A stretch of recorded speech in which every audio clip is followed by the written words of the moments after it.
어제 말씀드렸던 사업에 대해 더 생각해 보셨나요? 우리 가게는 참여하지 않겠습니다. 태호의 미소가 순간 굳었습니다. 이 시장에서 혼자만 예외일 수는 없어요. 제 말이 들리지 않으신가요? 참여하지 않겠다고 했습니다. 그녀의 눈을 마주한 태호는 순간 등줄기에 한기가 느껴졌어요. 아줌마 하나 때문에 우리가 물러서겠어? 그 순간이었습니다. 그녀의 손이 번개처럼 움직였어요. 그의 얼굴이 창백해졌습니다. 이 칼은 손님용이에요. 그리고 이 칼은 불청객용이고요. 소영의 눈빛이 변했습니다.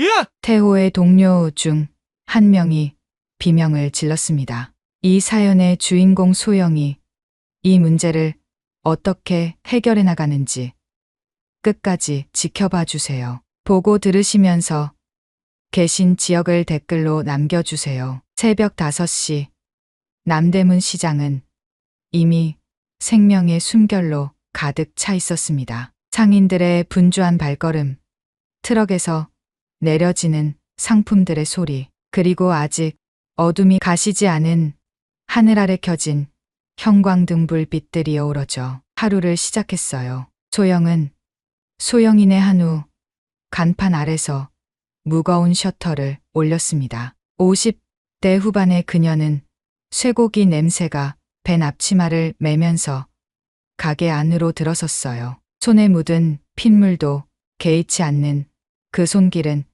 20년 세월의 흔적을 고스란히 담고 있었습니다. 오늘도 좋은 고기 들어왔네요. 배달 온 정육돔의 상직원이 커다란 상자를 내려놓았어요. 소영은 미소만 지을 뿐 많은 말을 하지 않았죠. 대신 그녀의 손이 말했습니다. 커다란 소고기 덩어리를 순식간에 부위별로 나누는 칼 솜씨는 단순한 정육점 주인의 실력을 넘어서는 것이었어요. 어쩜 그렇게 칼질이 정확하세요? 마치 해부학 교수님 같아. 신기한 듯 지켜보던 젊은 직원의 말에 소영의 눈빛이 잠시 흔들렸습니다. 순간 그녀의 손에 있는 흉터가 더 선명하게 보였어요. 오래 하다 보면 그러는 거지.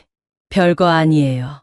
담담하게 말했지만 그녀의 목소리에는 알 수 없는 깊이가 있었습니다. 소영은 특별한 칼 보관함을 열어 다양한 크기의 칼들을 꺼냈어요. 각각의 칼은 마치 그녀 몸의 일부처럼 자연스럽게 손에 맞았습니다. 오전 9시 시장은 이제 완전히 깨어났어요. 관광객들과 단골 손님들로 골목마다 사람들이 넘쳐났죠. 하지만 상인들의 얼굴에는 미소 뒤에 숨겨진 불안감이 있었습니다. 소영 씨, 오늘 그 사람들 또 온대요. 옆 가게 과일 상인 미경이 걱정스러운 표정으로 다가왔어요. 소영은 칼질을 멈추지 않은 채 대답했습니다. 어느 사람들요? 쌩악신단이라는 젊은 사람들이요. 벌써 3번째예요. 돈 내라고 압박하는. 미경이 목소리가 떨렸어요. 소영의 손이 잠시 멈췄습니다. 그녀의 눈에 일순간 차가운 빛이 스쳐 지나갔어요. 신경 쓰지 마세요. 장사나 열심히 하세요. 단호하게 말했지만 소영의 마음속에는 무언가가 꿈틀거리기 시작했습니다. 오후가 되자 정장 차림의 젊은 남성들이 시장에 나타났어요. 앞장선 남자는 태호라고 불렸습니다. 그들은 시장 현대화와 상인 보호를 외치며 가게마다 방문했죠. 저희는 남대문 시장의 미래를 위해 일하는 시장혁신단입니다. 월 100만 원의 현대화 참여비만 내시면 모든 혜택을 받으실 수 있어요. 태호의 말투는 공손했지만 그의 눈빛은 위협적이었습니다. 젊은 상인들은 두려움에 떨며 돈을 건넸어요. 나이 든 상인들은 분노했지만 직접적인 대항은 하지 못했습니다. 경찰에 신고해도 소용없어요. 불법적인 사업 제한이라며 수사가 진전되지 않아요. 과일 가게 주인 미경이 한숨을 내쉬었습니다. 그녀의 어깨가 처져 있었어요. 상인 회장님도 이미 그들 편이에요. 재개발 업체와 연결되어 있대요. 소영은 이 모든 대화를 들으며 고기를 손질했습니다. 그녀의 칼놀림이 점점 날카로워졌어요. 마치 무언가를 결심한 듯했죠. 철물점 주인 민수가 다른 상인에게 속삭였습니다. 저 사람들 소영이 누님한테는 가지 말라고 해. 큰일 날 거야. 왜요? 소영 씨가 뭐가 특별한데요? 몰라서 그래. 예전에 황해파에서 일할 때 민수는 말을 흐렸습니다. 그의 눈에는 두려움과 존경심이 함께 어려 있었어요. 도살장 소영이라고 불렸어. 더 이상은 말 못해. 시간이 흘러 해가 기울기 시작했습니다. 소영은 커다란 소갈비를 정교하게 손질하고 있었어요. 그녀의 손에 있는 흉터들이 오후 햇살에 반짝였습니다. 어느새 시장혁 신단이 그녀의 가게 앞에 도착했어요. 태호가 앞으로 나섰습니다. 안녕하세요. 사장, 저희는 시장혁 신단인데요. 소영은 고개도 들지 않고 칼질을 계속했습니다. 그녀의 손길은 더욱 정확해졌어요. 필요 없어요. 단 두 마디. 그녀의 목소리에서는 빙산의 차가움이 느껴졌습니다. 모든 상인이 참여하고 있습니다. 혼자만 예외일 수는 없어요. 태호의 목소리가 약간 올라갔어요. 소영은 그제야 고개를 들었습니다. 그녀의 눈빛에 태호가 한 걸음 물러섰어요. 다시 한번 말해볼까요? 제 가게에서 나가주세요.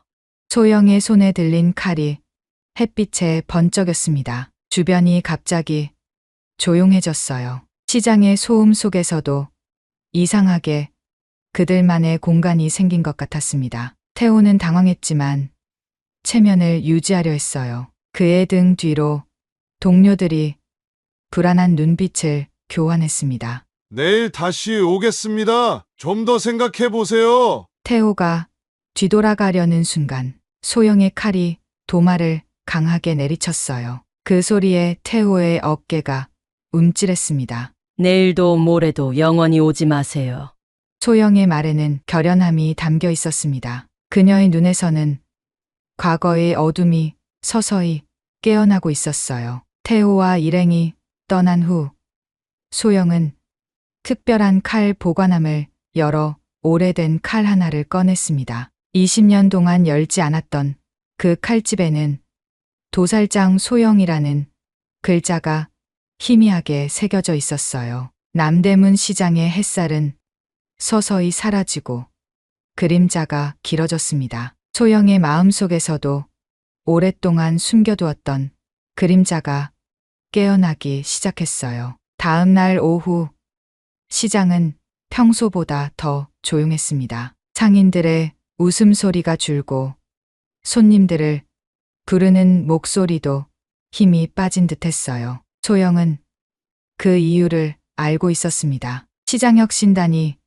다시 돌아온다는 소문이 퍼졌기 때문이죠. 소영의 정육점에는 여느 때와 같이 손님이 끊이지 않았어요. 그녀의 칼질을 구경하는 것만으로도 사람들은 매료되었습니다. 정육용 칼이 마치 살아 움직이는 것처럼 고기를 정확하게 나누었어요. 소영 씨, 오늘도 솜씨가 대단하네요. 단골 손님의 말에 소영은 부드럽게 미소 지었습니다. 하지만 그녀의 눈은 가게 입구를 향해 있었어요. 무언가를 기다리는 듯한 긴장감이 느껴졌죠. 오후 3시 마침내 시장혁 신단이 나타났습니다. 태호를 선두로 4명의 젊은 남성들이 시장 골목을 누비며 상인들에게 돈을 걷고 있었어요. 그들의 발걸음은 자신감에 차 있었지만 눈빛에는 교활함이 묻어났습니다. 주변 상인들은 눈길을 피했어요. 그들의 어깨는 무거워 보였습니다. 가게들을 하나씩 돌고 난 후 마침내 태호 일행은 소영의 정육점 앞에 도착했어요. 소영은 커다란 소갈비를 손질하고 있었습니다. 그녀의 손놀림은 평소보다 더 정확하고 날카로웠어요. 안녕하세요. 어제 말씀드렸던 현대화 사업에 대해 더 생각해 보셨나요? 태호의 목소리는 공손했지만 그의 입술 끝에는 교만함이 묻어났습니다. 소영은 고개도 들지 않은 채 칼질을 계속했어요. 이 가게는 참여하지 않겠습니다. 소영의 목소리는 차분했지만 그 안에는 단단한 결의가 담겨 있었어요. 태호의 미소가 순간 굳었습니다. 그의 눈썹이 살짝 올라갔어요. 모든 상인이 참여하고 있습니다. 이 시장에서 혼자만 예외일 수는 없어요. 태호의 말투가 조금씩 거칠어졌습니다. 그의 동료들은 가게 안으로 한 발짝 들어왔어요. 소영의 심장이 빠르게 뛰기 시작했습니다. 오랫동안 억눌러왔던 감정이 서서히 올라오는 것을 느꼈어요. 제 말이 들리지 않으신가요? 참여하지 않겠다고 했습니다.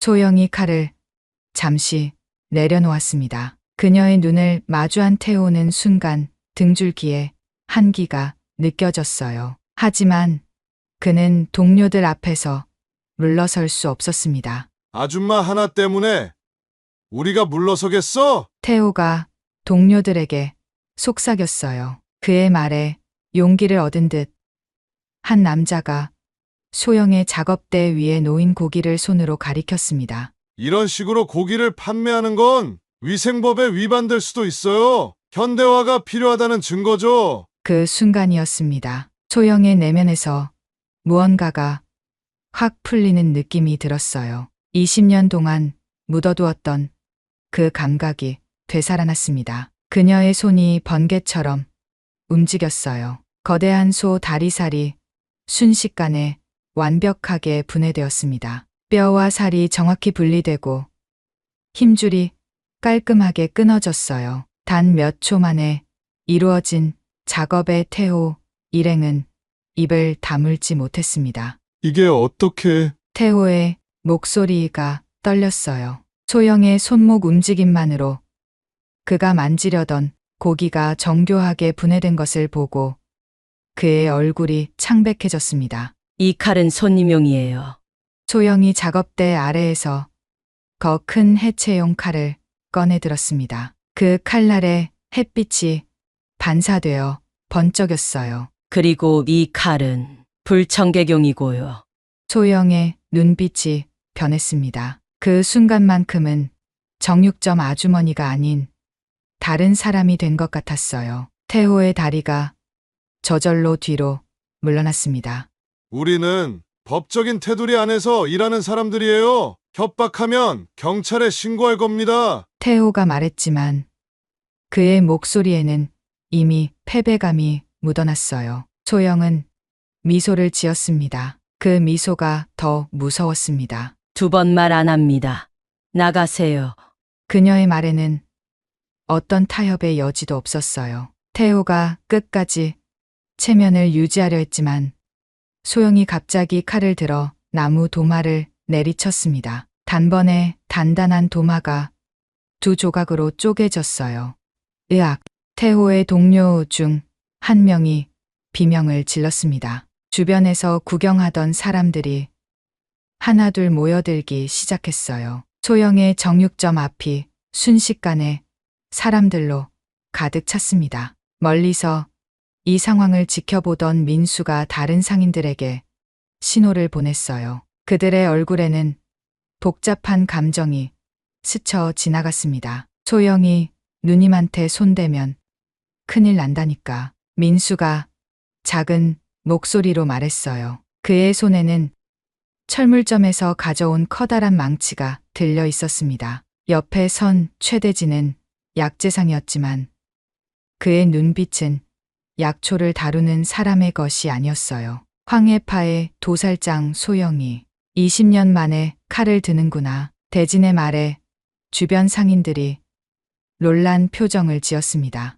그들은 각자의 가게에서 무언가를 준비하며 긴장했어요. 김태호 일당이 모르는 사이에 그들을 향한 포위망이 형성되기 시작했습니다. 소영의 정육점 안, 태호는 마지막 체면을 지키려 애썼어요. 오늘은 여기까지 하겠습니다. 하지만 이 일이 여기서 끝나지는 않을 겁니다. 태호가 말했습니다. 소영은 아무 말도 하지 않았어요. 대신 그녀는 천천히 칼을 닦기 시작했습니다. 그 모습이 너무도 차분하고 섬뜩해 보였죠. 태호와 그의 일행이 가게를 나서는 순간 소영의 눈에서 한 방울의 눈물이 흘러내렸습니다. 그것은 분노의 눈물이 아니었어요. 20년 동안 묻어두었던 자신의 과거, 그리고 그 과거가 다시 깨어나는 것에 대한 두려움과 결의가 섞인 복잡한 감정의 눈물이었습니다. 이제 시작이네요. 소영이 작은 목소리로 중얼거렸어요. 그녀의 손에 쥐어진 칼이 마지막 햇빛에 반짝였습니다. 남대문 시장의 골목에는 이제 새로운 바람이 불기 시작했어요. 태호와 그의 일행이 소영의 정육점을 나서는 순간 시장 골목 여기저기서 움직임이 시작되었습니다. 마치 오래된 기계가 다시 작동하기 시작한 것처럼 숨어있던 톱니바퀴들이 하나둘 제자리를 찾아갔어요. 철물점 민수가 먼저 모습을 드러냈습니다. 그의 손에는 무거운 망치가 들려 있었어요. 그 뒤로 약재상 대진이 나타났죠. 대진의 주머니에는 이상한 가루가 담긴 봉지가 불룩했습니다. 기다리세요. 젊은이들. 민수의 목소리는 부드러웠지만 그 안에는 단단한 철의 냄새가 배어 있었어요. 태호 일행은 멈춰 섰습니다. 그들의 얼굴에 당혹감이 번졌어요. 무슨 일이시죠? 저희는 바쁜 일이 있어서. 태호가 말하려 했지만 이번에는 건어물상 성호가 그들 앞을 막아섰습니다. 그의 손에는 커다란 생선 손질용 칼이 들려 있었어요. 한복점 용식도 합류했습니다. 가위와 바늘이 그의 손에서 은은하게 빛났어요. 우리 소영이 누님한테 뭐 하나? 민수의 질문에 태호의 등에서 식은땀이 흘렀습니다. 그의 다리가 미세하게 떨리기 시작했어요. 그냥 사업 제안만 했을 뿐입니다. 태호의 목소리가 갈라졌어요. 이미 그들은 눈앞의 중년 남성들이 단순한 상인이 아니라는 것을 직감했습니다. 그들의 눈빛, 자세, 도구를 다루는 방식이 평범하지 않았어요. 우리 좀 더 편한 곳에서 이야기 나눕시다. 대진이 태호의 어깨에 손을 얹었습니다. 그 손길은 부드러웠지만 태호는 몸 안에서 무언가가 얼어붙는 것을 느꼈어요. 저항할 수 없는 압박감이 그를 짓눌렀습니다. 중년 남성들은 태호 일행을 시장 입구로 안내했습니다. 그들은 여전히 상인복을 입고 있었지만 걸음걸이에서는 예사롭지 않은 기색이 느껴졌어요. 주변 상인들이 길을 비켜주며 묘한 존경심을 표했습니다. 시장 한복판 사람들이 가장 많이 모이는 곳에 도착했을 때 민수가 말했습니다. 무릎 좀 꿇어주시겠어요? 그의 말투는 공손했지만 태호는 그 말 한마디가 전율처럼 등줄기를 타고 내려오는 것을 느꼈어요. 태호와 그의 동료들은 거의 반사적으로 무릎을 꿇었습니다. 뭐 하시는 거예요? 태호가 더듬거리며 물었어요. 주변에 구경꾼들이 모여들기 시작했습니다. 몇몇은 스마트폰을 꺼내 이 광경을 촬영하기 시작했어요. 모르는 게 죄다. 특히 이 바닥에서는 민수의 차가운 경고가 공기 중에 울렸습니다. 그의 눈빛이 매서워졌어요. 당신들이 소영이 누님을 건드렸다는 것은 당신들이 남대문 시장의 역사를 모른다는 뜻이에요. 그 순간 소영이 천천히 걸어왔습니다. 그녀는 앞치마를 입은 채였지만 그 모습이 이상하게 위험 있어 보였어요. 사람들이 자연스럽게 길을 열어주었습니다. 그만해요. 민수 씨. 소영의 말에 민수는 고개를 숙였습니다. 소영은 태호 앞에 서서 그를 내려다보았어요. 그녀의 눈에는 분노보다는 연민이 어려 있었습니다. 이렇게까지 할 필요는 없었는데 소영의 말에 태호는 고개를 들지 못했습니다. 그의 몸이 작게 떨렸어요. 구경꾼들 사이에서 누군가 소곤거렸습니다. 저분이 바로 도살장 소영이라는 분이래. 20년 전 항해파에서 정확한 해체로 유명했다던데 어느 날 갑자기 조직을 떠나 정육점을 차렸다는 소문들이 시장을 타고 퍼져나갔습니다. 점점 더 많은 사람들이 스마트폰으로 이 장면을 촬영하기 시작했어요. 누님 손에서 살아남은 사람이 몇이나 되겠어. 근데 이 녀석들은 모르고 설쳤으니 성호의 말에 주변 사람들이 숨을 들이켰습니다. 태호의 얼굴이 창백해졌어요.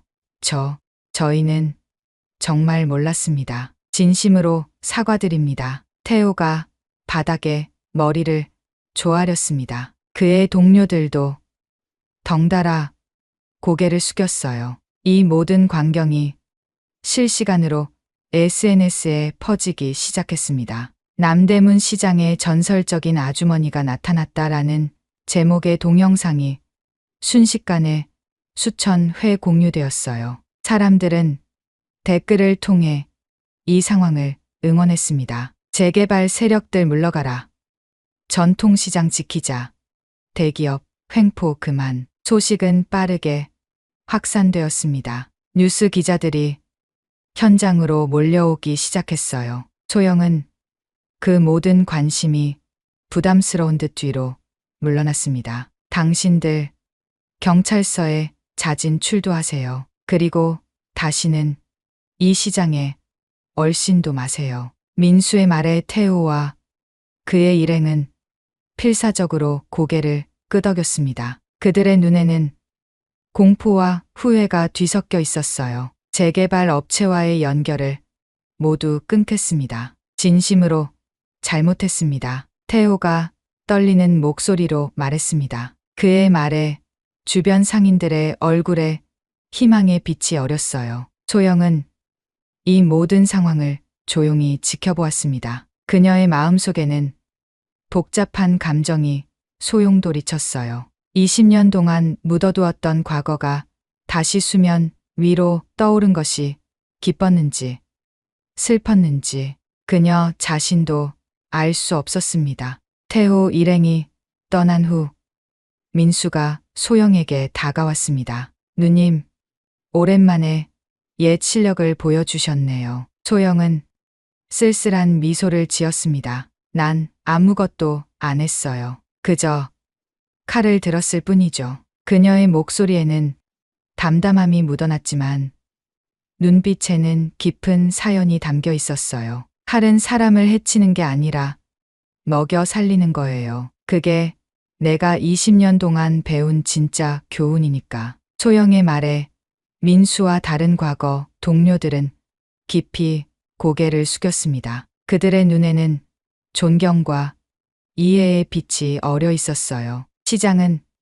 다시 활기를 되찾기 시작했습니다. 하지만 이제 그 활기 속에는 새로운 희망이 싹트고 있었어요. 소영의 작은 정육점을 중심으로 남대문 시장은 조금씩 변화하기 시작했습니다. 사건 이후 며칠 남대문 시장은 전혀 다른 곳이 되었습니다. 태호와 그의 일행이 경찰서에 자진 출두하면서 놀라운 사실들이 하나둘씩 드러났어요. 재개발 업체와 시장혁신단의 유착관계, 그리고 서울 전역의 전통시장에서 벌어지던 비슷한 협박 사건들이 모두 같은 뿌리에서 나온 것이었습니다. 경찰은 소영을 조사하기 위해 정육점을 찾아왔어요. 소영은 평소와 다름없이 고기를 손질하며 담담하게 질문에 답했습니다. 저는 그저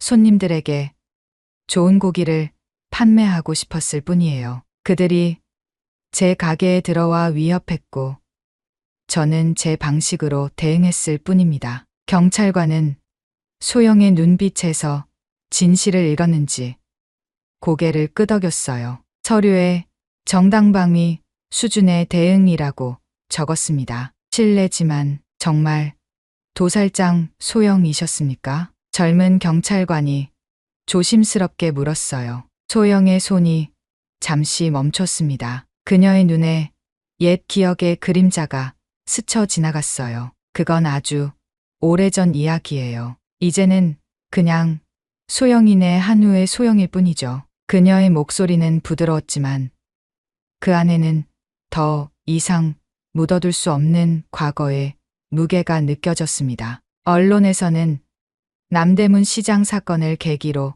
전통시장 보호와 재개발 갈등에 대한 심층 보도를 시작했어요. 몇몇 방송국은 소영과의 인터뷰를 요청했지만 그녀는 모두 거절했습니다. 카메라 앞에 서는 것보다는 고기를 손질하는 것이 더 편했기 때문이었죠. 아침이면 소영의 가게 앞에는 작은 선물들이 놓이기 시작했어요. 과일 한 봉지, 따뜻한 커피 한 잔, 손으로 쓴 감사 편지들. 시장 상인들이 마음을 담아 준비한 소소한 것들이었습니다. 이게 다 뭐예요? 소영이 당황해하며 물었어요. 미경이 환하게 웃으며 대답했습니다. 소영 씨 덕분에 우리 모두가 마음 편히 장사할 수 있게 됐잖아요. 이 정도 감사 표시는 해야죠. 소영의 눈가에 눈물이 맺혔습니다.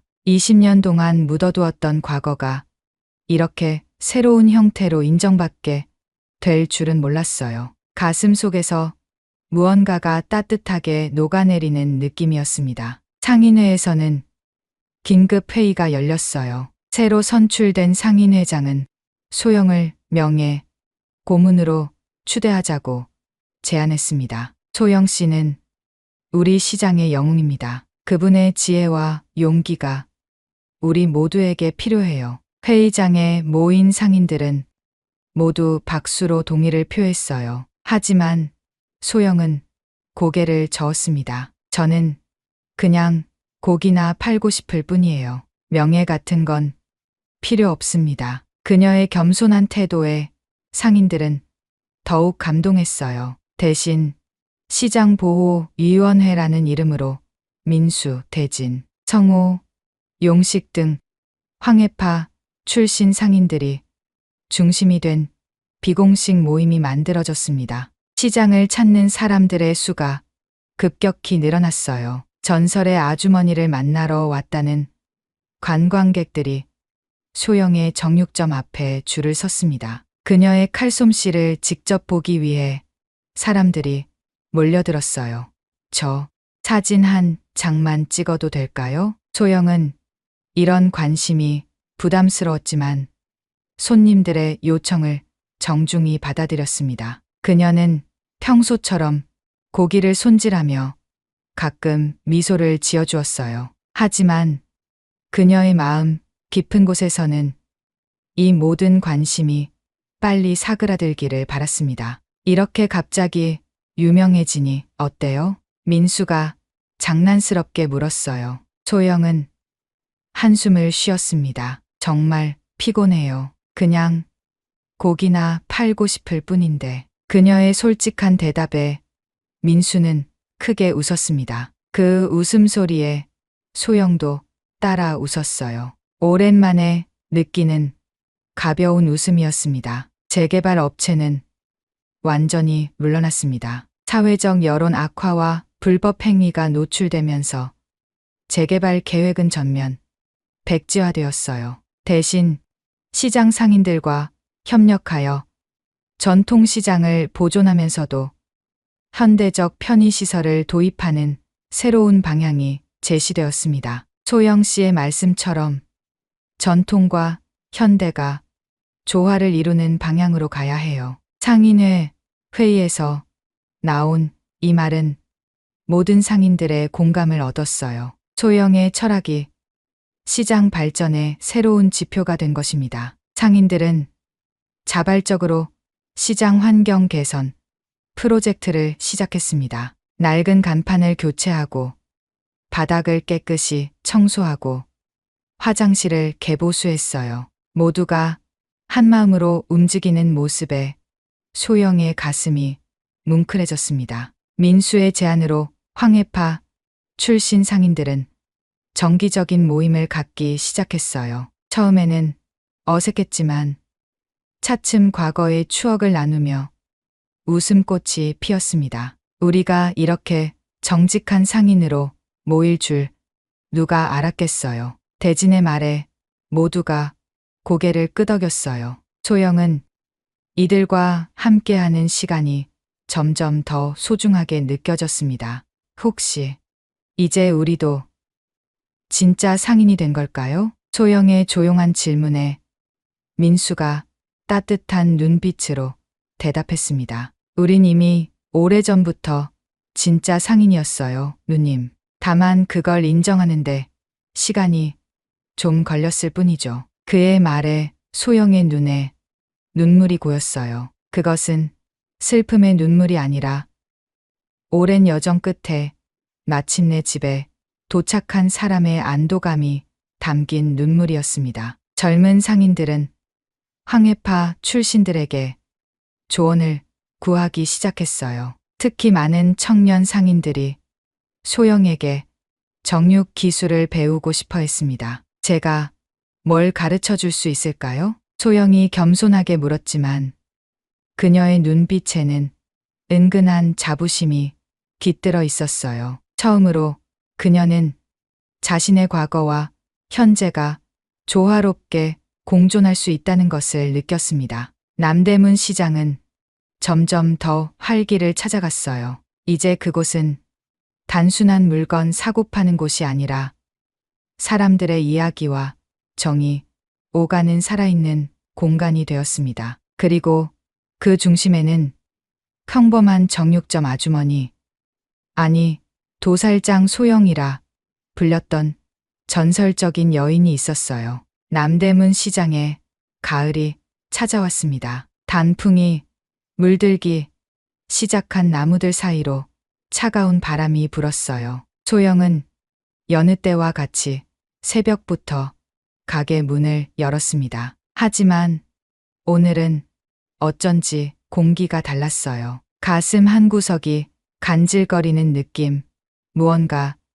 특별한 일이 일어날 것 같은 예감이 들었습니다. 오전 10시, 낯선 노인이 소영의 정육점 앞에 나타났어요. 70대로 보이는 그는 단정한 정장 차림에 지팡이를 짚고 있었습니다. 그의 눈빛에는 세월의 무게가 깃들어 있었어요. 소영은 칼을 들던 손을 멈췄습니다. 그녀의 눈이 커졌어요. 가슴 속에서 무언가가 쿵 하고 내려앉는 느낌이었습니다. 스승님, 소영의 목소리가 떨렸어요. 20년 만에 만난 옛 스승 앞에서 그녀는 다시 어린 제자가 된 듯했습니다. 잘 살았구나, 소영아. 황 사장의 목소리는 나이가 들어 더 깊어졌지만 그 특유의 따뜻함은 여전했어요. 소영의 눈에 눈물이 고였습니다. 칼을 내려놓고 앞치마를 벗으려는 그녀에게 황 사장이 손을 저었어요. 그대로 있어라. 내가 일하는 모습을 보고 싶어서 왔으니까. 황 사장은 조용히 가게 한쪽에 앉아 소영의 칼질을 지켜보았습니다. 그의 눈에는 제자를 향한 자부심이 어려 있었어요. 스승님, 어떻게 저를 찾으셨어요? 소영이 물었습니다. 황 사장은 미소 지었어요. 남대문 시장의 전설적인 아주머니가 누군지 나라고 모를 리 있겠니? 내 칼솜씨는 내가 눈을 감아도 알아볼 수 있어. 그의 말에 소영의 마음이 따뜻해졌습니다. 20년 동안 숨겨왔던 과거가 이제는 부끄러운 것이 아닌 자랑스러운 것으로 느껴졌어요. 기억하니? 내가 늘 뭐라고 했었지? 황 사장이 물었습니다. 소영은 잠시 생각에 잠겼어요. 그리고 조용히 대답했습니다. 칼은 생명을 살리는 도구라고 하셨죠. 그래, 그 말이야. 그리고 넌 그 말을 진짜로 실천했구나. 황 사장의 눈에 감동의 빛이 어렸습니다. 소영은 가슴이 벅차올랐어요. 스승의 인정.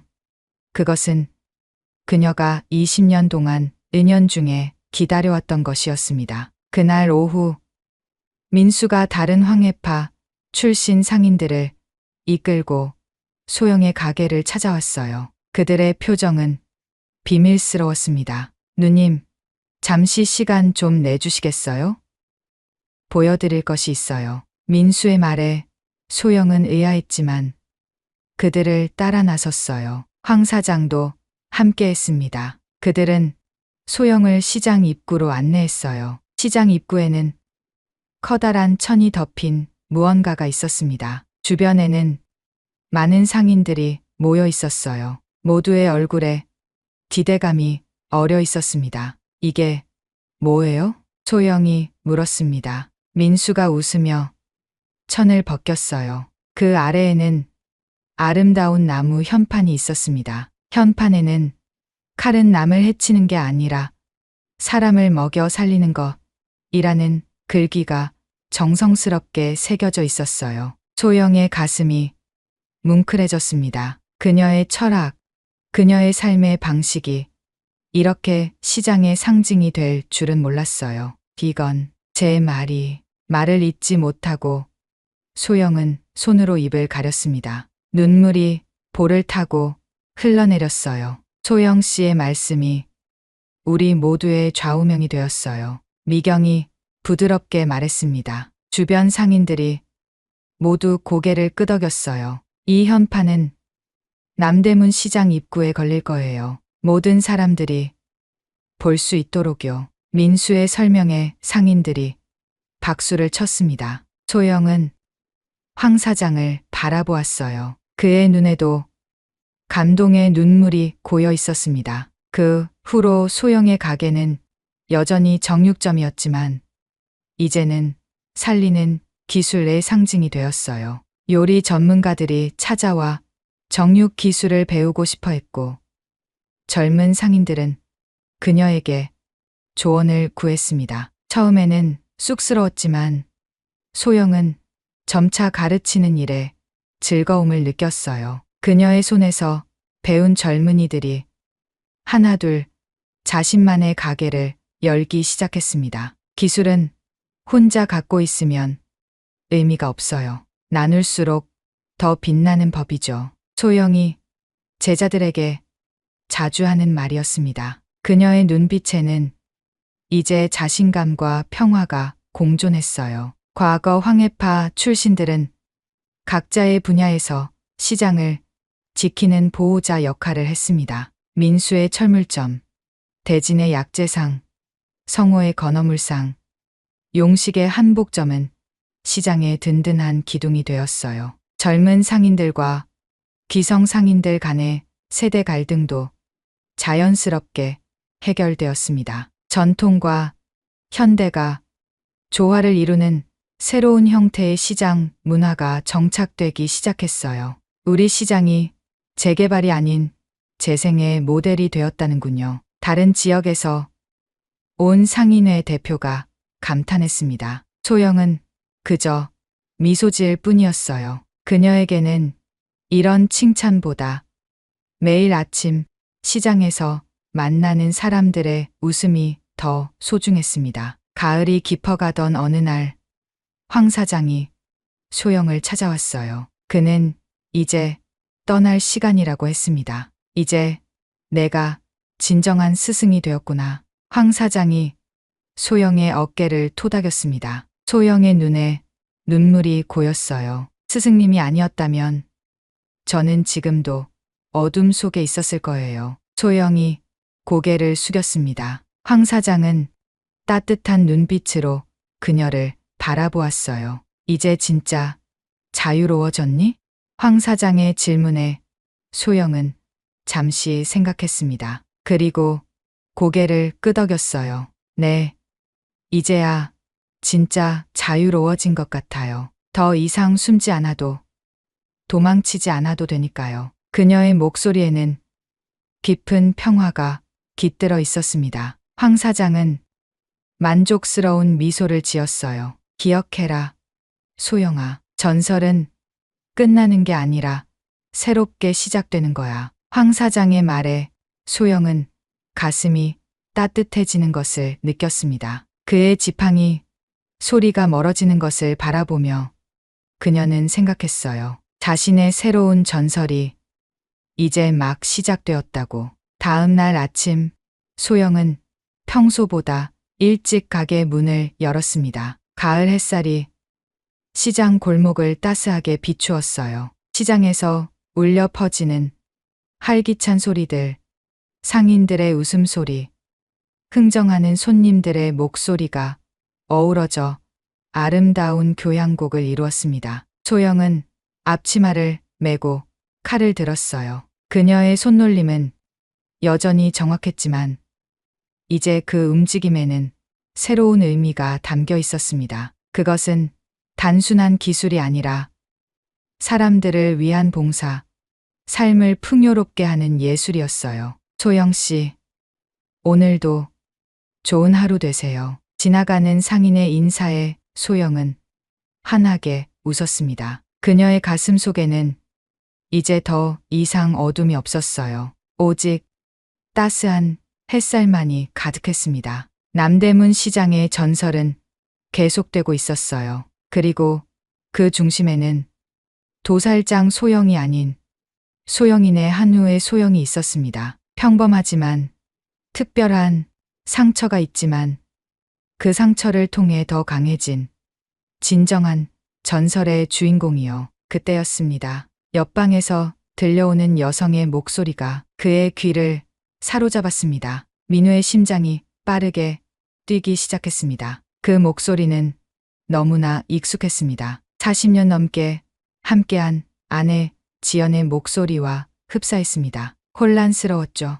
귀를 벽에 더 가까이 대었습니다. 민우 씨에게 절대 비밀이에요. 알게 되면 너무 상처받을 테니까. 순간 온몸이 얼어붙었습니다. 아내의 목소리가 분명했습니다. 벌떡 일어나 옆방으로 향했습니다. 문을 두드리려는 순간 이 사연이 어떤 상황이 벌어지고 어떤 결말을 맞이할지 함께 해주세요. 보고 듣고 계신 지역도 댓글로 남겨주세요. 강민우는 호텔 VIP 회의실 창가에 서서 서울의 화려한 도심을 내려다보았습니다. 68세의 나이에도 그의 모습은 여전히 당당했습니다. 대학병원 의료원장에서 정년퇴직한 지 5개월이 지났지만 의사로서의 그의 명성은 여전히 빛났습니다. 그는 이제 여러 병원과 제약회사의 의료자문역을 맡으며 제2의 인생을 살고 있었습니다. 아버지, 이번 신약 개발 컨퍼런스는 정말 중요해요. 아버지의 조언이 꼭 필요합니다. 아들 지훈의 말에 민우는 미소를 지었습니다.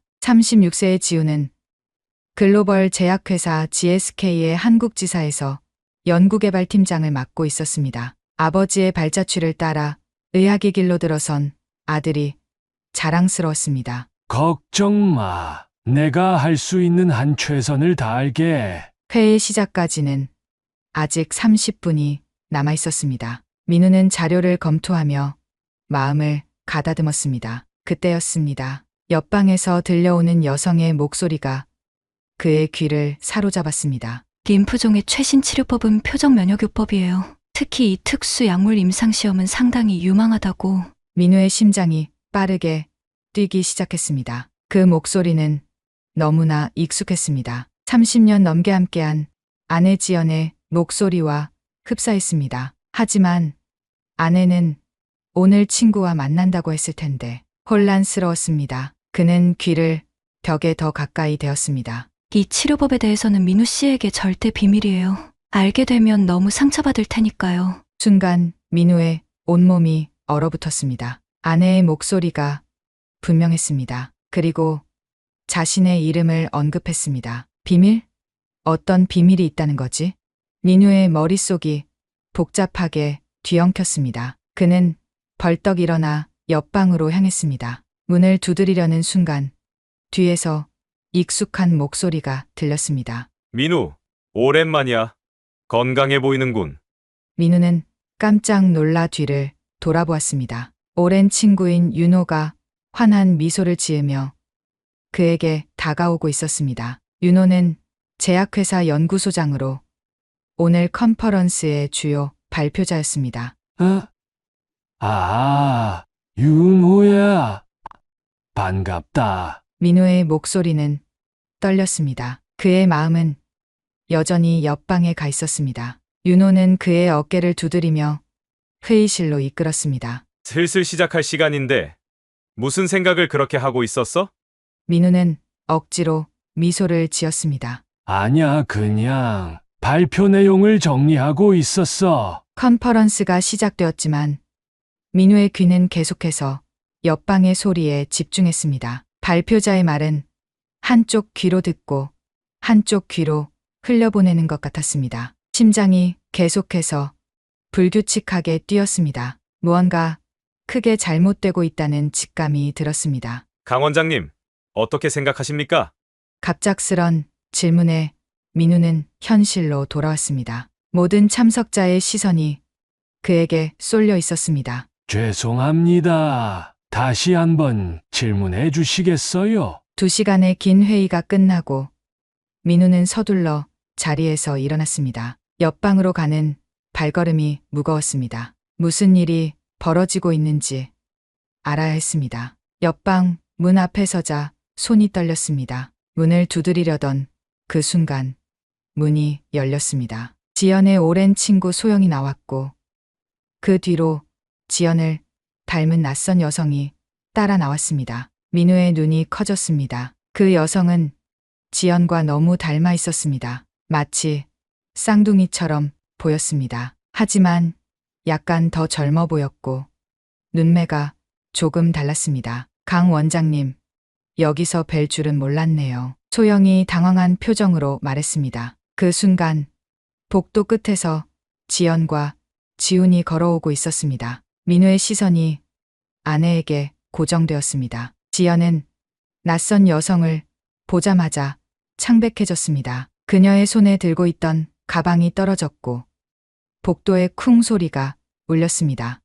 하은아, 지연의 목소리는 떨리고 있었습니다. 그녀의 눈에는 놀라움과 공포, 그리고 무언가 더 깊은 감정이 서려 있었습니다. 민우는 그 자리에 얼어붙었습니다. 세 여성 사이에 흐르는 긴장감이 복도 전체를 채웠습니다. 지훈도 어리둥절한 표정이었습니다. 어머니, 이분은? 지연은 대답하지 못했습니다. 그녀의 눈에서 눈물이 흘러내리기 시작했습니다. 하은이라 불린 여성도 비슷한 표정이었습니다. 민우의 가슴 속에서 무언가가 툭 하고 끊어지는 느낌이 들었습니다. 40년 결혼 생활 동안 알지 못했던 비밀이 그 앞에 서 있었습니다. 그리고 그 비밀은 이제 막 드러나려 하고 있었습니다. 집으로 돌아오는 차 안은 무거운 침묵으로 가득했습니다. 민우는 운전대를 꽉 쥐고 있었고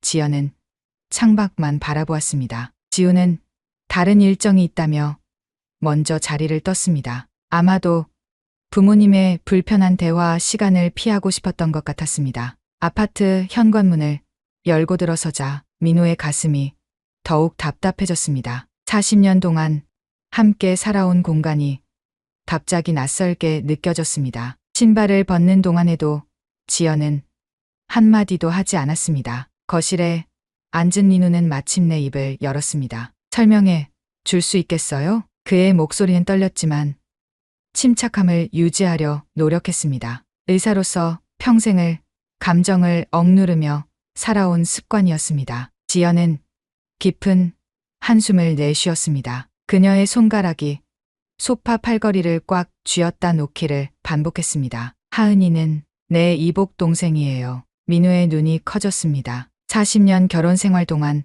한 번도 들어본 적 없는 이야기였습니다. 아버지가 재혼하셨을 때 생긴 동생이에요. 제가 대학교 1학년 때였죠. 지연의 목소리가 작아졌습니다. 어머니는 이 사실을 인정하지 못하셨어요. 우리 집에서는 하은이의 존재는 언급하지 않는 비밀이 되었죠. 민우의 가슴 속에서 복잡한 감정이 일었습니다. 놀라움, 혼란, 그리고 배신감까지. 결혼 초기부터 아내가 숨겨온 비밀이라니. 왜 나에게 말하지 않았어요? 40년 동안 지연의 눈가에 눈물이 맺혔습니다. 결혼 초기에 말하려고 했어요. 정말로요. 하지만 당신 집안은 3대째 내려온 명문 의사 가문이었고 체면과 명예를 무엇보다 중요시했잖아요. 당신 부모님은 내가 완벽한 배경을 가진 며느리이길 바라셨고 민우는 고개를 저었습니다. 예전에 자신이 얼마나 가문의 체면을 중요시했는지 기억했습니다. 아내의 마음을 이해할 수 있었지만 그렇다고 해도 40년이란 세월이 너무 길었습니다. 하은 씨는 언제부터 미국에 살았던 거예요? 20년 전에 미국으로 이민 갔어요. 그녀의 남편 김동혁 씨와 함께요. 하지만 최근에 아버지가 돌아가시면서 유산 문제가 생겼어요. 강남에 있는 의료시설 부지 소유권 때문에 한국에 돌아왔죠. 민우의 눈썹이 꿈틀거렸습니다. 그의 머릿속에 의문이 가득했습니다. 그런데 왜 호텔 컨퍼런스 옆방에서 만난 거예요? 그리고 왜 민우 씨에게는 비밀이라고 했죠? 지연의 얼굴이 창백해졌습니다. 그녀의 손이 떨렸습니다. 하은이가 악성 림프종으로 투병 중이에요. 최근 미국에서의 치료가 효과가 없어서 한국의 최신 치료법에 대해 상담하러 왔어요. 소영이 의료 컨설턴트이기 때문에 도움을 주고 있었죠. 그래도 내게 말했어야 했어요. 내가 의사잖아요. 당신이 상처받을까 봐 걱정했어요. 내가 평생 숨겨온 동생의 존재를 이런 상황에서 알게 되면 민우는 갑자기 너무 지친 느낌이 들었습니다. 평생을 의지했던 아내가 자신에게 이렇게 큰 비밀을 숨겨왔다는 사실이 그를 무너뜨렸습니다. 그날 밤 민우는 잠을 이루지 못했습니다. 머릿속에는 계속해서 의문이 맴돌았습니다. 지연의 이야기에는 뭔가 빠진 게 있다는 느낌이 들었습니다. 뭔가 더 큰 비밀이 숨겨져 있을지도 모른다는 생각에 그의 가슴이 답답했습니다. 다음 날 아침 민우는 윤호에게 전화를 걸었습니다. 오늘 시간 좀 낼 수 있나? 커피라도 한잔하자. 윤호는 잠시 망설이는 듯했지만 곧 동의했습니다. 두 사람은 대학병원 근처 조용한 카페에서 만났습니다. 윤호의 표정은 어제보다 더 긴장되어 보였습니다. 하은 씨에 대해 물어봐도 될까? 민우가 조심스럽게 물었습니다. 윤호의 손가락이 커피잔을 꽉 쥐었습니다. 그의 눈빛이 흔들렸습니다. 우리 셋은 같은 의대 동아리였어. 윤호의 목소리가 작아졌습니다. 지연이와 하은이는 이복자매였지만 학교에서는 그냥 친한 친구처럼 지냈어. 아무도 그들이 자매라는 걸 몰랐지. 민우의 가슴이 쿵 내려앉았습니다. 윤호와 지연, 그리고 하은, 그들 셋은 대학 시절부터 서로를 알고 있었습니다. 그런데 왜 지연은 그 사실을 숨겼을까요? 하은 씨에게는 아들이 있어. 윤호가 갑자기 말했습니다. 서진이라고. 올해 34세야. 의료기기 엔지니어로 일하고 있어. 민우는 놀라움의 말을 잊지 못했습니다. 34세라면 하은이 미국으로 떠나기 전에 낳은 아이였습니다. 서진이의 아버지는? 민우의 질문이 공중에 멈췄습니다. 윤호의 눈에 슬픔이 비쳤습니다. 그는 대답 대신 창밖을 바라보았습니다. 그 순간 민우의 머릿속에 12년 전 기억이 번개처럼 스쳐 지나갔습니다. 미국 보스턴에서 열린 의학 컨퍼런스에서 그는 낯선 한국계 여성 환자를 진료했었습니다. 그 여성은 하은과 놀랍도록 닮아 있었습니다. 당시에는 단순히 우연의 일치라고 생각했지만 혹시 하은 씨가 12년 전에 보스턴 메디컬 센터에서 치료받은 적이 있나? 윤호의 표정이 굳어졌습니다. 그의 손이 떨리기 시작했습니다. 어떻게 알았어? 민우의 심장이 빠르게 뛰기 시작했습니다. 모든 퍼즐 조각이 맞춰지는 듯한 느낌이 들었습니다. 하지만 그 그림은 그가 상상했던 것보다 훨씬 더 복잡하고 어두웠습니다. 40년의 비밀이 이제 막 드러나기 시작했습니다. 토요일 오후 민우의 초인종이 울렸습니다. 지연은 친구들과 점심 약속이 있어 외출했고 민우는 혼자 집에 있었습니다. 현관문을 열자 낯선 젊은 남성이 서 있었습니다. 안녕하세요. 강민우 선생님 맞으신가요? 저는 서진입니다. 하은 어머니의 아들이에요. 민우의 가슴이 쿵 내려앉았습니다. 윤호가 언급했던 그 아들이었습니다. 34세 의료기기 엔지니어. 민우는 순간 말문이 막혔습니다. 들어오세요. 서진은 조심스럽게 거실로 들어섰습니다. 그는 깔끔한 차림새에 지적인 인상을 풍겼습니다. 눈매가 윤호와 닮아 있었지만 민우는 그 사실을 눈치채지 못했습니다. 갑자기 찾아와서 죄송합니다. 어머니께서 선생님을 만나고 싶어 하셨어요. 민우는 소파에 앉으며 고개를 끄덕였습니다. 가슴 속에서 복잡한 감정이 일었습니다. 어머니는 어떤 상태신가요? 인프종이라고 들었습니다만 서진의 눈에 슬픔이 깃들었습니다. 많이 힘드세요. 미국에서의 치료가 별 효과가 없었어요. 그래서 제가 특수 의료 장비를 연구하게 됐죠. 어머니의 병을 치료할 수 있는 장비를요. 민우는 전문가적인 관심이 생겼습니다. 그는 서진에게 연구 내용에 대해 물었고 대화는 자연스럽게 의학 분야로 흘러갔습니다. 어머니는 제 아버지에 대해 한 번도 말씀하지 않으셨어요. 서진이 갑자기 말했습니다. 단지 한국의 훌륭한 의학자라고만 하셨죠. 민우의 가슴이 조여들었습니다. 윤호의 모습이 떠올랐습니다. 그는 무슨 말을 해야 할지 몰랐습니다. 그때 초인종이 다시 울렸습니다. 민우가 문을 열자 하은과 중년 남성이 서 있었습니다. 남성의 표정은 불편해 보였습니다. 안녕하세요, 강 선생님. 하은의 목소리는 지연과 놀랍도록 비슷했습니다. 제가 김하은입니다. 이분은 제 남편 김동혁이에요. 민우는 두 사람을 거실로 안내했습니다. 동혁의 눈빛은 날카로웠고 민우를 향한 그의 태도는 처음부터 적대적이었습니다. 이런 곳에 올 필요가 없었는데 동혁이 낮은 목소리로 말했습니다. 미국에서도 충분한 치료를 받을 수 있었어. 하은이 남편의 팔을 꼬집었습니다. 여보, 제발. 민우는 불편한 공기를 느꼈지만 의사로서의 전문성을 발휘하며 하은에게 건강 상태를 물었습니다. 미국에서 어떤 치료를 받으셨나요? 검사 결과지를 가져오셨나요? 대화가 이어지던 중 갑자기 하은의 얼굴이 창백해졌습니다. 그녀의 손이 떨리기 시작했고 이내 그녀는 소파에서 미끄러지듯 쓰러졌습니다. 어머니, 서진이 소리쳤습니다. 민우는 즉시 하은의 곁으로 달려갔습니다. 오랜 의사 경험이 자동적으로 발동했습니다. 그는 하은의 맥박을 확인하고 호흡을 살폈습니다. 구급차를 불러요.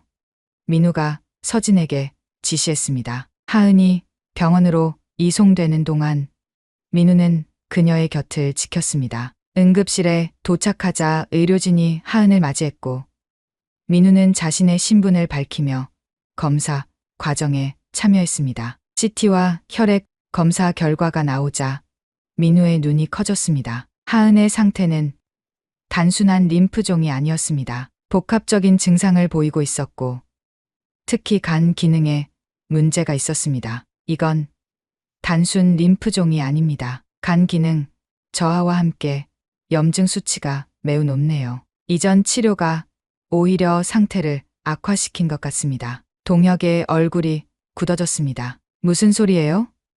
미국 최고의 병원에서 치료받았다고요. 민우는 차분하게 설명을 이어갔습니다. 치료 방향을 완전히 바꿔야 할 것 같습니다. 당장은 한국에 머물면서 집중 치료를 받는 것이 좋겠어요. 동혁은 화를 참지 못했습니다. 터무니없는 우리는 미국으로 돌아갈 거예요. 거기에 우리 주치의가 있어요. 하은이 의식을 되찾았습니다. 그녀의 눈가에 눈물이 맺혔습니다. 동혁 씨, 제발. 그때 병실 문이 열리고 윤호가 들어왔습니다. 그의 표정은 걱정과 놀라움이 뒤섞여 있었습니다. 서진이한테 연락 받고 바로 왔어. 윤호의 목소리가 떨렸습니다. 서진이 윤호를 바라보았습니다. 그리고 모두가 그 순간을 목격했습니다. 서진과 윤호의 놀라운 닮음을, 같은 눈매,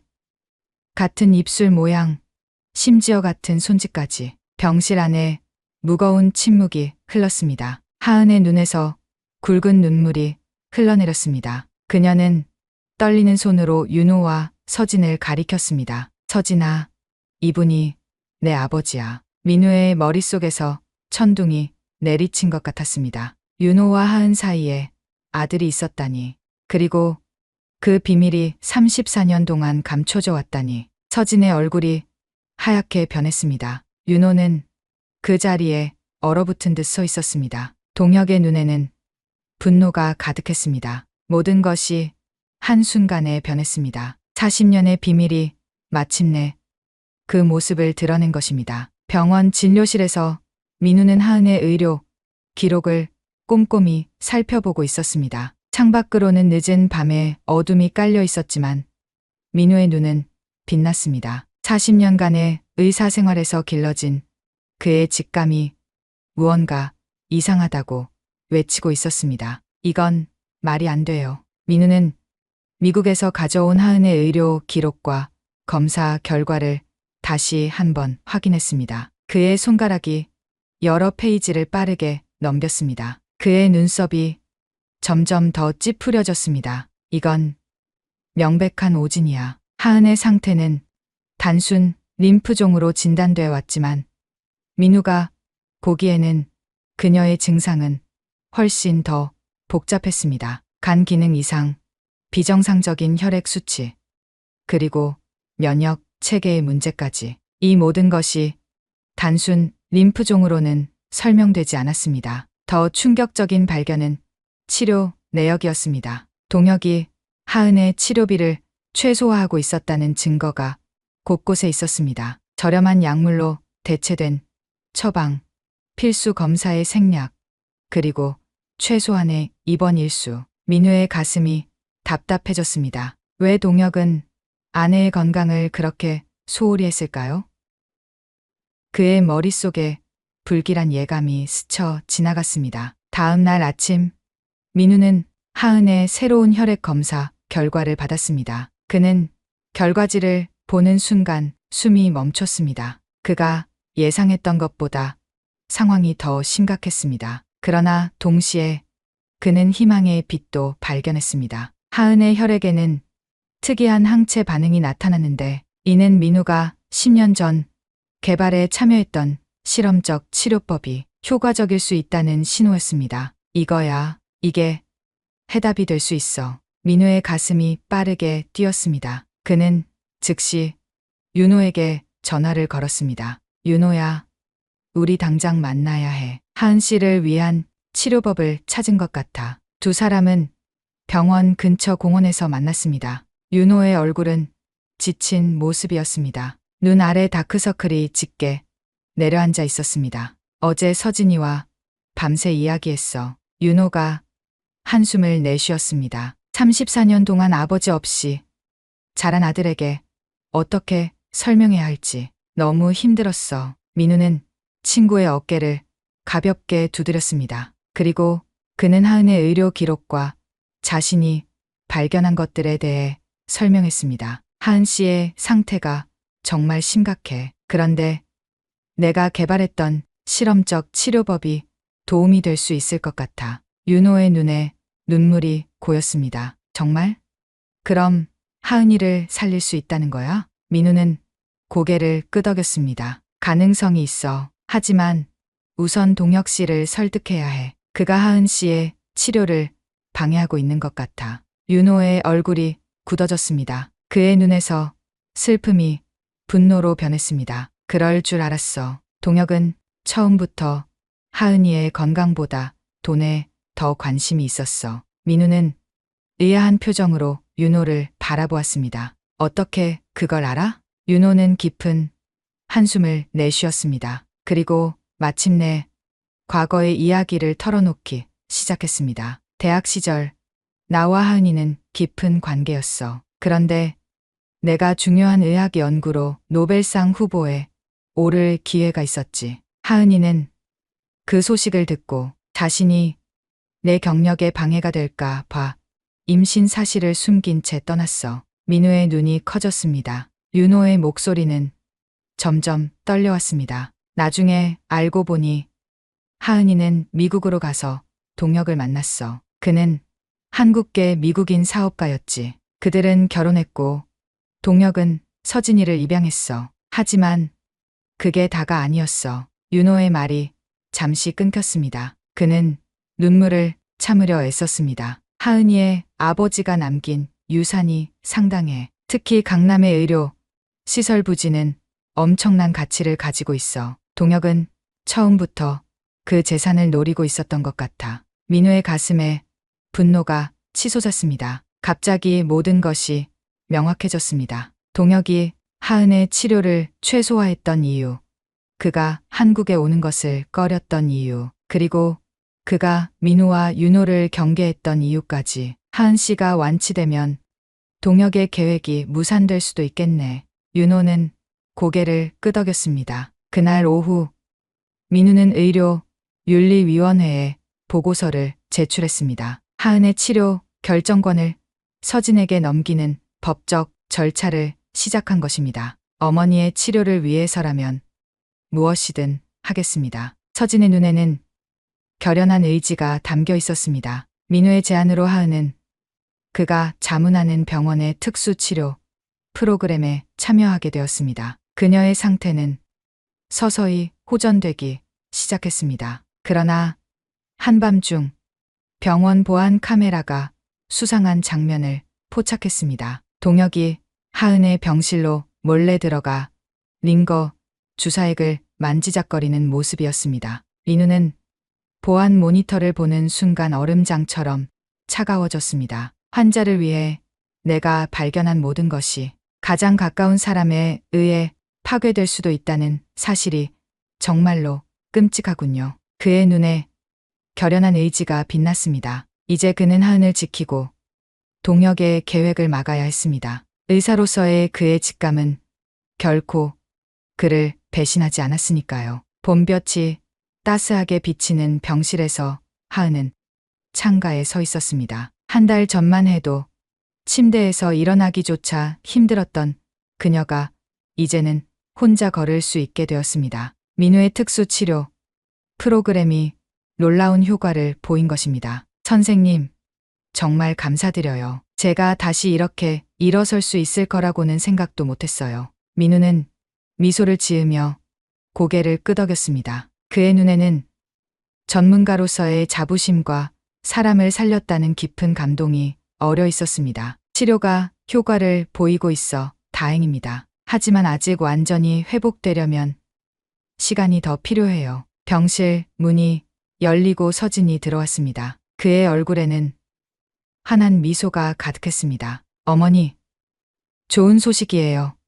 동혁 아버, 아니, 동혁 씨의 불법 행위가 모두 밝혀졌어요. 서진은 여전히 윤호를 아버지라고 부르는데 익숙하지 않았지만 그는 이제 생물학적 아버지를 인정하기 시작했습니다. 경찰 조사 결과 동혁은 하은의 병세를 악화시키기 위해 그녀의 약을 조작해왔다는 증거가 발견되었습니다. 병원 보안 카메라는 그가 하은의 링거 주사에게 무언가를 주입하는 장면을 명확히 포착했습니다. 그의 목적은 분명했습니다. 하은이 사망하면 그녀의 모든 재산을 상속받을 수 있었기 때문이었습니다. 어쩌면 그런 끔찍한 일을. 하은의 눈에 눈물이 맺혔습니다. 민우는 지난 몇 주 동안 하은의 회복을 지켜보며 그녀의 강인함에 감탄했습니다. 그는 열심히 진료 차트를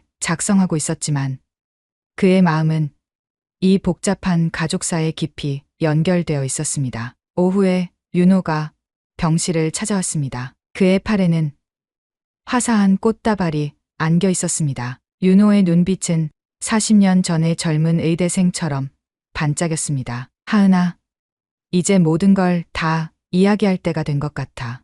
윤호는 하은과 서진에게 40년 동안의 진실을 모두 털어놓았습니다. 그가 하은의 임신 소식을 듣지 못했던 이유, 그가 수십 년 동안 그녀를 찾으려 했던 노력들, 그리고 그가 매일 밤 아들의 이름을 불렀던 외로운 시간들.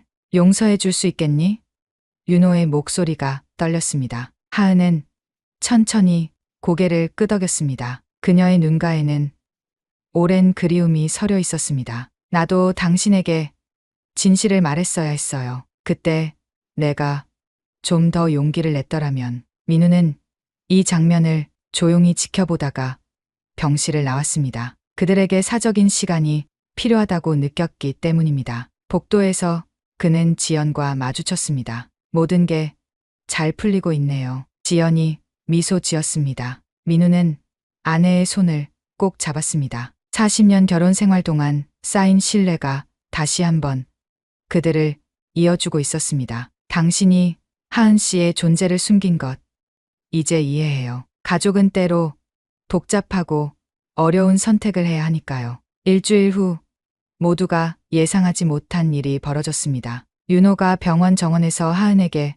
프로포즈를 한 것입니다. 40년의 세월을 뛰어넘는 사랑의 고백이었습니다. 늦었지만 이제라도 함께 할 수 있을까? 하은의 눈에서는 기쁨의 눈물이 흘러내렸습니다. 그녀는 떨리는 손으로 윤호의 얼굴을 쓰다듬었습니다. 병원에서는 작지만 감동적인 결혼식이 열렸습니다. 지훈과 서진은 마치 오랜 형제처럼 가까워져 있었습니다. 두 사람은 서진이 개발 중인 의료기기를 지훈의 제약회사에서 상용화하는 계획을 세우고 있었습니다. 형님, 이 의료기기가 어머니 같은 환자들에게 희망이 될 거예요. 서진의 목소리에는 꿈과 열정이 담겨 있었습니다. 결혼식이 끝난 후 민우는 하은에게 다가갔습니다. 그의 마음속에는 오래된 의문이 남아 있었습니다. 하은 씨, 혹시 12년 전 보스턴 메디컬 센터에서 저를 만난 적이 있으신가요? 하은의 눈이 커졌습니다. 그녀는 천천히 고개를 끄덕였습니다. 기억하고 계셨군요. 네.